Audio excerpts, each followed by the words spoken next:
자, 부동산 디스코를 한번 보겠습니다. 우리가 최근에 거래된 시세, 그 다음에 거래 내역을 확인할 때 쓰는 플랫폼이라고 보시면 됩니다. 그런데 이게 모두 정확하진 않습니다. 아무래도 실거래 신고된 내역을 통해서 금액이 이제 업 계약서나 다운 계약서, 굉장히 많죠. 토지 같은 경우에는.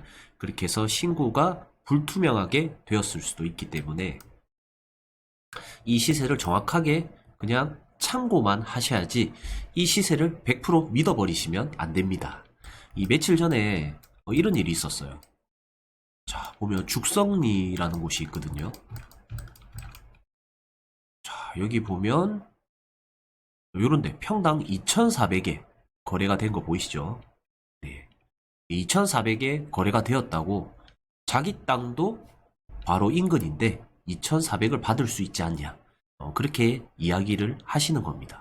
근데 사실 이게 좀 말이 안 되는 게, 물론 이제 시세는 그 정도 할 수도 있죠.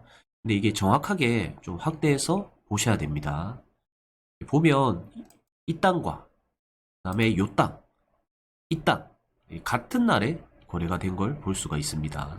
그래서 요 땅만 평당 2,400에 실거래를 신고했을 뿐이지 앞땅과 뒷땅 이거는 743만원, 747만원 이렇게 신고를 한 거거든요.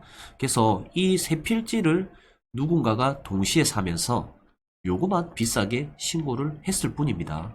근데 이 금액만 보고 자기 땅도 바로 옆에 있다고 2,400을 받을 수 있다. 이건 잘못된 것이란 거죠. 계산을 할 줄 알아야죠. 이런 거 조심하셔야 됩니다. 부동산 중개인들도 보면, 자, 여기 봐라 2,400에 거래가 됐다. 여기 1,500에 나온 거 굉장히 싼 편입니다. 하면서 거래를 유도하는 그런 방법도 있는데 굉장히 위험합니다. 자, 우리가 계산을 할 줄 알아야 돼요.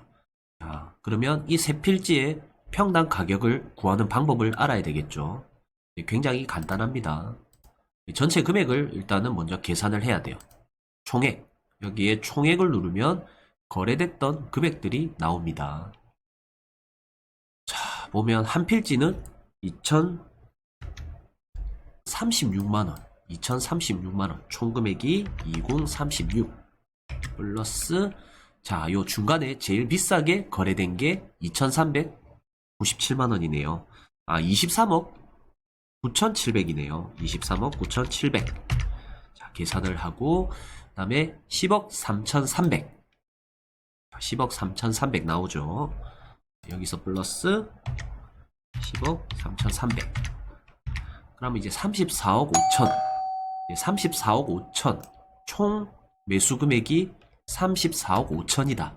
자, 이렇게 보시면 됩니다. 이제 세 필지의 평수를 알아야 되겠죠. 평균 평수. 이제 이 전체 금액에서 평수를 나누기만 하면은 평당 가격이 나옵니다. 자, 볼까요? 측정해서 면적 들어가면 이런 식으로 땅 모양이 기존에 요런 땅이었다. 그런데 요것만 평당 2,400에 거래가 찍혀 있었다. 그렇게 보시면 됩니다. 요새 이제 플랫폼이 잘 나와 있죠. 241평, 총 세 필지가 241평을 34억 5천에 산 겁니다. 여기서 241평는 하면, 자, 평당 가격이 나오죠. 1,431만원. 결론은 이 땅을 1,431만원 평당 가격을 주고 산 거라고 보시면 됩니다. 같은 날에 등기됐고 이런 거 뭐 면밀하게 체크를 해봐야 되는데 이제 대략적으로 제가 보자는 거예요. 그래서 보면 이 땅은 평당 1,431만원이지 요게 평당 2,400이 찍혀있다 해서 시세가 2,400은 아니다. 이렇게 보셔야 됩니다. 아주 간단한 내용이죠. 그런데 이제 잘 모르고 뭐 부동산과 대면했을 때 브리핑 도중에 중개인이 여기 비싸게 거래가 돼서 이게 싸게 나왔다, 이런 걸 보여주면서 추천 매물에 대한 평당 가격이 저렴하다 이렇게 언급해서 물건을 파는 경우도 있습니다. 그래서 저는 속지 말자는 취지에 이 영상을 찍게 되었습니다.